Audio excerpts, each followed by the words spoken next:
A real estate agent just asked me to commit mortgage fraud to help them close a loan. Well, at least that's how I took it. Let me tell you the story, and then you tell me what you think. So, real estate agent calls me that I haven't spoken to in a while and says, I need some help. I said, sweet, nice to talk to you. It has been a while. What's going on? Well, I have these buyers, they're wife and wife. And I said, okay, yeah, 2 women can buy a house, no problem. She says, no, they're both married to different people, but it's 2 ladies that are looking to buy a house.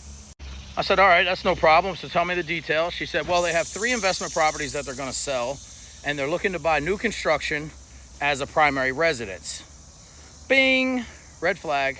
So my first thought was, when she said they're selling 3 investment properties, I was thinking they're doing a 1031 exchange, which I'm very familiar with. That's where you sell a property and buy a property of the same likeness so that you don't have to pay the capital gains tax. Those are easy, you do it all the time.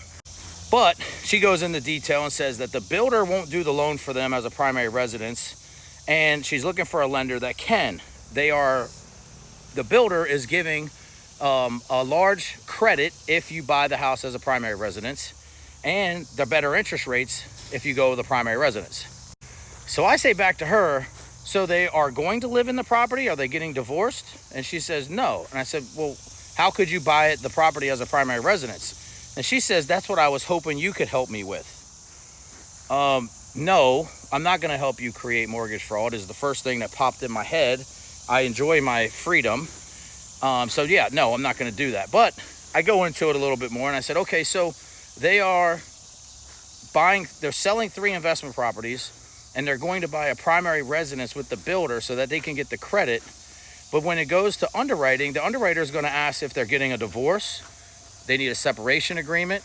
They want to explain why the driver's license has one address, why the pay stubs have another address, why the W-2s and the bank statements show another address. What's going on with that property? So she goes, oh yeah, it sounds like we can't do it, that you can't help me out with it. Well, thanks a lot, bye.